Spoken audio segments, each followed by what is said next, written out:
जय हिंद किसान बंधुओं, मेरे एक और वीडियो में आपका फिर से स्वागत है। अभी मेरे पास कुछ किसान मित्रों के फ़ोन आए थे और उनका एक प्रकार की समस्या देखने को मिल रही है। जो कुछ समस्या इस प्रकार थी कि उनका ये कहना था कि हमें डीएपी जो है, जिससे हम खाद के रूप में प्रयोग करते हैं बुआई के समय, वो हमें आसानी से प्राप्त नहीं हो पा रहा है और ये एक बहुत ही गंभीर समस्या है। डीएपी की उपलब्धता कम है और उसके बदले में मार्केट में हमें टीएसपी या सरकारी गोदामों के द्वारा हमें टीएसपी प्राप्त हो रहा है। तो आज हम इस चीज़ को समझते हैं, डीएपी, टीएसपी या आपका जो कहा जाए कि एसएसपी, इनमें क्या चीज़ है, क्या समानता है, क्या भिन्नता है। तो उसके विषय में एक छोटा सा वीडियो है। वीडियो को अंत तक देखिए। मैं इस वीडियो में आपको इन तीनों तत्वों में तीनों खादों में क्या क्या तत्व हैं वो उसके विषय में विस्तार से जानकारी दूंगा। हम सबसे पहले यहाँ लिखते हैं डीएपी।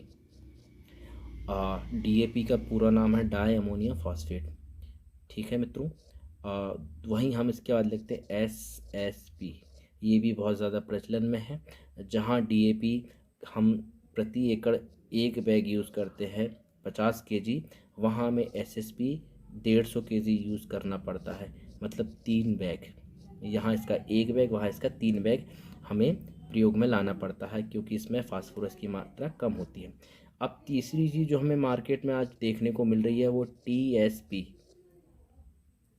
टीएसपी जो है ये एसएसपी से 3 गुना अधिक इसमें फास्फोरस की मात्रा है, इसलिए इसका नाम टीएसपी रखा है। क्योंकि एसएसपी है सिंगल सुपर फॉस्फेट और जो टीएसपी है ट्रिपल सुपर फॉस्फेट।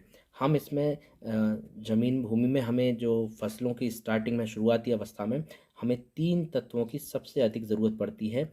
वह प्रमुख है, नाइट्रोजन है, दूसरा है फास्फोरस और तीसरा है पोटाश। अब ये जो तत्व हैं इनकी हमें बहुत अधिक मात्रा में ज़रूरत पड़ती है, मतलब शुरुआती अवस्था में ज़रूरत पड़ती है। तो अब आपको मैंने जैसे कि यहाँ बताया कि टीएसपी जो है आपको इसमें भी 1 बैग प्रति एकड़ के हिसाब से आपको प्रयोग करना है। वहीं एसएसपी का 3 बैग और डीएपी का भी 1 बैग। अब इनमें जो तत्व होते हैं, किस प्रकार के क्या क्या तत्व पाए जाते हैं, हम आप इसमें विस्तार से बता देते हैं। नाइट्रोजन में 18% नाइट्रोजन पाया जाता है डीएपी में, और एसएसपी में नहीं पाया जाता और टीएसपी में भी नहीं पाया जाता। एक और एनपीके छूट रहा है, जैसे कि हम इसको यहाँ लिख देते हैं 12, 32, 16। इसमें हमें 12% नाइट्रोजन मिलता है। वहीं दूसरी ओर फास्फोरस की बात करें तो इसमें 46% मिलता है। और आपका ये जो एसएसपी है, एसएसपी में हमें फास्फोरस की मात्रा थोड़ी कम प्राप्त होती है, क्योंकि इसमें अन्य तत्व होते हैं। ये हमें मात्र 16% प्राप्त होती है। और टीएसपी में भी हमें 46% प्राप्त होती है, जो बहुत अधिक है, डीएपी के समकक्षी है वो भी। वहीं लेकिन अगर इसमें 12, 32, 16 एनपीके जो यूज़ हो रहा है आजकल, इसमें सिर्फ हमें 32% प्राप्त होता है फास्फोरस की मात्रा। अब हम आते हैं पोटाश पर। पोटाश डीएपी में नहीं प्राप्त होता है, एसएसपी में भी हमें किसी प्रकार से पोटाश प्राप्त नहीं होता है, और साथ ही ये जो टीएसपी है इसमें भी पोटाश हमें नहीं मिलता है। पोटाश तीनों जो चीज़ें हैं हमें उसमें प्राप्त नहीं होता है। और 16% हमें सिर्फ 1, 12, 32, 16 एनपीके में प्राप्त होता है। इसमें हम ये कह सकते हैं कि इसमें तीनों प्रकार के एनपीके हमें उपलब्ध होते हैं, जो शुरुआती अवस्था में फसल के लिए बहुत अधिक महत्व रखते हैं। वहीं अगर बात की जाए तो सल्फ़र डीएपी में हमें प्राप्त नहीं होता है, ना ही हमें कैल्शियम प्राप्त होता है। लेकिन एसएसपी में जो है, एसएसपी जो है रॉक फॉस्फेट को सल्फ्यूरिक एसिड के साथ रिएक्शन कराने पर हमें प्राप्त होता है, जिसमें सल्फ़र की मात्रा लगभग 11 से 12% हमें प्राप्त होती है। वहीं कैल्शियम की मात्रा इसमें 21% हमें प्राप्त होती है। क्यों होती है? क्योंकि ये इसमें रॉक फॉस्फेट से हमने इसको रिएक्शन किया। रॉक फॉस्फेट जो है एक प्राकृतिक खनिज है, जिसकी खदानें होती हैं, प्राकृतिक रूप से हमें प्राप्त होता है, जिसमें कैल्शियम की मात्रा प्रचुर मात्रा में होती है, कैल्शियम की उपलब्धता।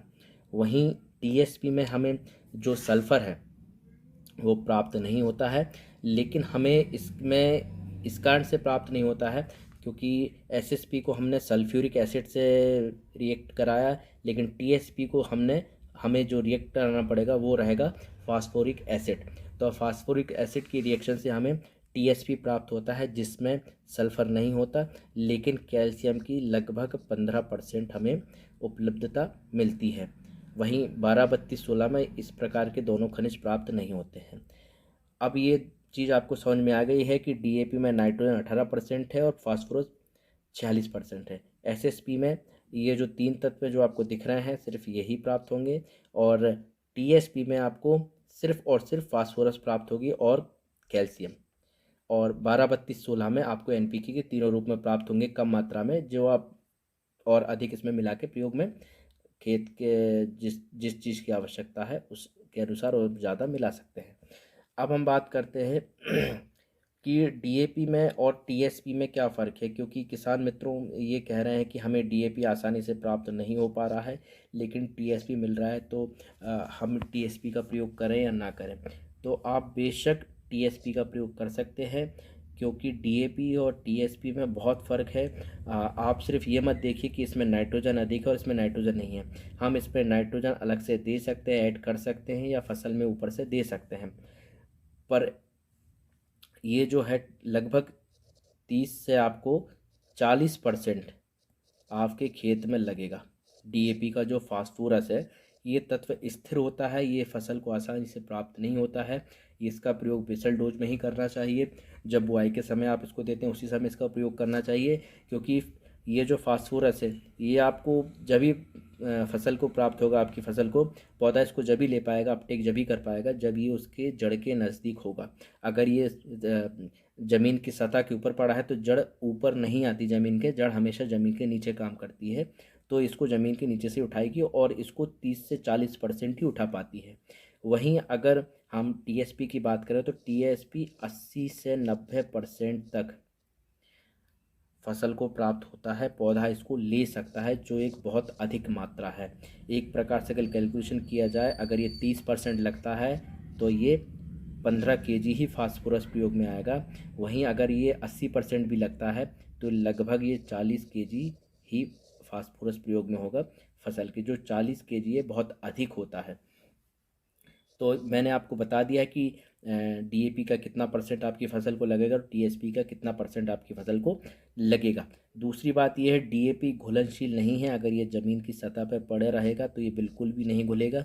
वहीं अगर टीएसपी का प्रयोग किया जाए तो इसमें जो फास्फोरस का तत्व पाया जाता है ये एक घुलनशील अवस्था में होता है, ये बहुत जल्दी घुलकर ज़मीन में मिक्स हो जाता है, जिसको जड़ आसानी से ले सकती है। इसके साथ हमें इसमें पोटाश प्राप्त नहीं होता है, तो किसान बंधुओं डीएपी के साथ हम 25 किलो प्रति एकड़ के हिसाब से पोटाश का प्रयोग कर सकते हैं। ये हम डीएपी के साथ भी डाल सकते हैं और ये हम पोटाश जो है टीएसपी के साथ भी प्रयोग ला सकते हैं।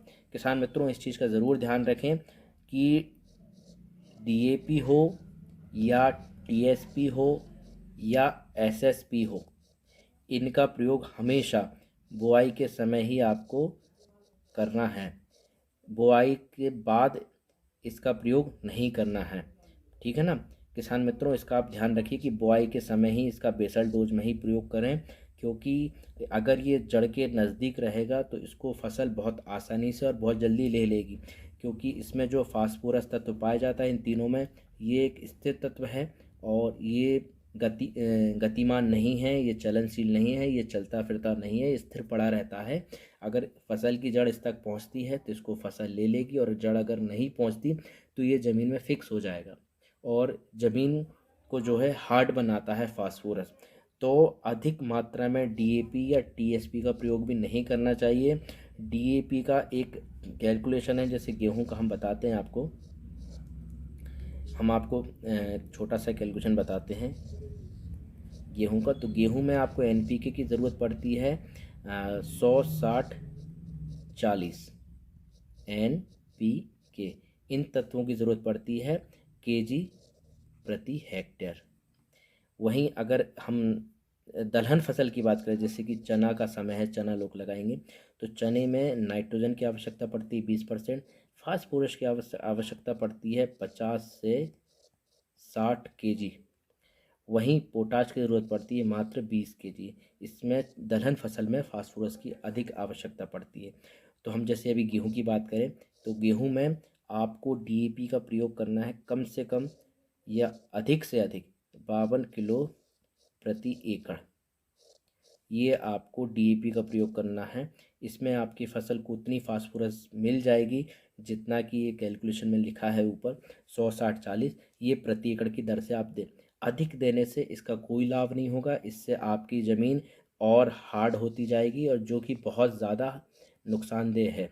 अभी आप 55 HP का 4 व्हील ट्रैक्टर यूज़ कर रहे हैं, कुछ सालों बाद आप 65 पे आ जाएंगे और उसके बाद 75 पे आ जाएंगे। फिर उसके बाद ये होगा कि आप ये कहेंगे अब तो ज़मीन ख़त्म हो चुकी है, इसमें सिर्फ लकड़ी उगाओ, लकड़ी के पेड़ उगाओ और उनको लकड़ी को बेच के अपनी आजीविका चलाइए।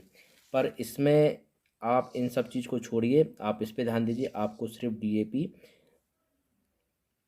52 किलो प्रति एकड़ प्रयोग में लानी है। ज़मीन को हार्ड नहीं करना है, ज़मीन की उर्वरकता नहीं खोनी है। अगर आपको लंबे समय तक खेती करनी है और अपने आने वाली पीढ़ियों को अपना खेत सुरक्षित उनको सौंप कर जाना है तो आप कम से कम रासायनिक खाद का प्रयोग कीजिए। किसान मित्रों, हो सके तो अधिक से अधिक मात्रा में गोबर का प्रयोग कीजिए। गोबर में आप जो है गोबर को एक प्रकार से लगभग 10 लंबाई होगी जिसकी और चौड़ाई 3 फीट और ऊंचाई 1.5 से 2 फीट, इस हिसाब से आप गोबर का बेड बनाइए और इसमें गुड़ का पानी डालिए जिसमें जीवों की संख्या बढ़ेगी और लगभग 60 दिन में वह खाद बन के तैयार हो जाएगा। और इसका भी आप प्रयोग कीजिए किसान मित्रों, क्योंकि हमारा जो खेत है उसमें कार्बनिक पदार्थों की मात्रा बहुत कम हो रही है और गोबर उस चीज़ को बढ़ा सकता है, इसके अलावा कुछ और नहीं बढ़ा सकता। तो किसान बंधुओं, अब हम वीडियो को ज़्यादा लंबा नहीं करते हैं और आपको ये चीज़ एक स्पष्ट हो गई होगी। आप इसका स्क्रीनशॉट ले लीजिए। ये जो चीज़ें हैं, जो जो तत्व मैंने आपको यहाँ लिख कर बताए हैं, आप इनका स्क्रीनशॉट ले सकते हैं और स्क्रीनशॉट के बाद आपको इसमें जानकारी मिल जाएगी कि कौन सा तत्व कौन से खाद में हमें प्राप्त होगा। तो आप बेझिझक टीएसपी का प्रयोग कर सकते हैं, इसमें कोई गलत बात नहीं है। बहुत अच्छी मात्रा है इसमें फास्फोरस की भी और साथ में कैल्शियम की भी। बाकी नाइट्रोजन आप अलग से ऐड कर सकते हैं और जैसे कि मैंने आपको बताया कि आप अलग से इसमें पोटाश भी मिला सकते हैं जिससे आपकी उपज में किसी प्रकार की कमी नहीं होगी। तो किसान बंधुओं, आशा करता हूं कि मेरे एक छोटे से वीडियो से आपका जो एक प्रकार की शंका थी या जिस प्रकार की एक समस्या थी उसका समाधान मिला होगा। अगर आपको मेरा वीडियो पसंद आया है तो वीडियो को लाइक ज़रूर कीजिए, चैनल को सब्सक्राइब कीजिए और अगर किसी प्रकार की समस्या है तो आप मेरे से कमेंट बॉक्स में पूछ सकते हैं। अब रही बात एक और, जैसे कि यहाँ जो मैंने आपको बताया NPK, इसका भी एक गणित होता है 100-60-40 का। अब इसका कैलकुलेशन निकालना थोड़ा कठिन होता है। अगर इसके विषय में आपको जानकारी चाहिए तो आप ज़रूर मेरे को कमेंट करें और मुझसे पूछें कि इसका वीडियो बनाएं। तो अगर कमेंट अधिक होंगे तो मैं इसमें ज़रूर आपको वीडियो बना के बताऊँगा कि हमें किस प्रकार ये 100-60-40 का NPK का प्रयोग अपने खेत में करना चाहिए। तो ठीक है किसान मित्रों, मैं अब आपसे विदा चाहता हूँ। मिलते हैं अगले वीडियो में। वंदे मातरम, जय गौ माता, जय हिंद।